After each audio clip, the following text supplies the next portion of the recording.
If you are somebody who has a lot of anxiety or you find that you spend a lot of time worrying, I'm a psychotherapist and I have a proven trick for you. In cognitive behavioral therapy, we use something called scheduling a worry time. And this is when you pick one time, the same time, every single day for 30 minutes just to worry about everything that happened that day. So let's say you pick 4:30 every single day. Throughout the day, while things are happening and you start to worry about them, you remind those thoughts, I will meet you at our appointment at 4:30. And by the time you get to that appointment at 4:30, you will realize that you can't remember everything you were worrying about because it wasn't that important to begin with. Studies are showing that this takes about 2 weeks to work, but it works because worrying can be endless and limitless, and we can just spend all day doing it. So by taking a specific time and telling our minds that that is our appointment, it really helps us crunch everything into that time. If you are somebody who struggles with procrastination, I'm a psychotherapist and I have a tip for you. A psychology study has found that procrastination is not about poor time management skills, but instead is about avoiding unwanted negative emotions. Think about it. When we avoid a task like doing an assignment, it's not because our time isn't organized. It might just be because that assignment is really hard and it makes us feel dumb, or the material is overwhelming. So instead, we're avoiding emotions of sadness, confusion, frustration. It's not about the time management piece at all. So what do? One, when we are procrastinating, we ask ourselves, what emotion am I avoiding and why? And two, we try to regulate that emotion and find other ways that we can complete the task without causing that emotion to happen. Struggle with falling asleep because of overthinking or anxiety. I'm a psychotherapist and I have a trick for you.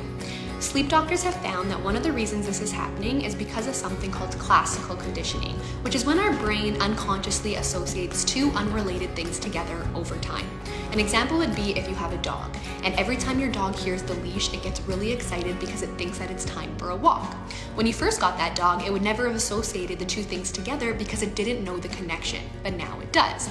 That's what's happening to us. We have been overthinking in bed for so long that our brain now associates bed with anxiety and with overthinking. So every time we see our bed, our brain's like, hey, it's time to go in there and overthink.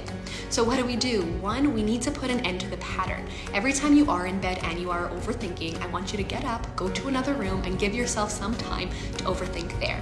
Second thing to do is to worry or schedule a worry time during the day so that when you worry at night, you tell yourself, I worried about you already and I can worry about you tomorrow.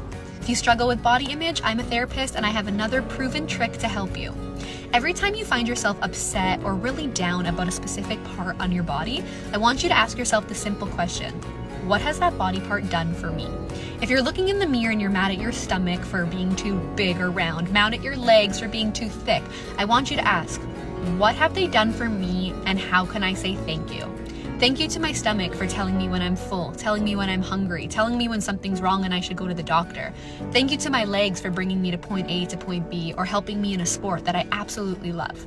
Research is showing us that by shifting our perspective from doing something so negative to showing appreciation, we are able to increase our confidence and decrease our stress. And the next time that comes around, our automatic thought won't be so negative. Mental health metaphor to help you understand love and why people can't always be what you want them to be. In life, there are two types of people. There are pint people and there are teacup people. As a pint person in a relationship, you tend to give it everything you can. You really give it your all. But you might be in a relationship with a teacup person who still tries really hard but might not be able to give the same amount as you. As always, you give the person in the relationship everything you can. And while they might appreciate it, it might overwhelm them and overfill, and they might not be able to know what to do with it all. But as a pint person, you expect all of it back, so they try to give it all back to you, but it still doesn't fill you up. What does this show us?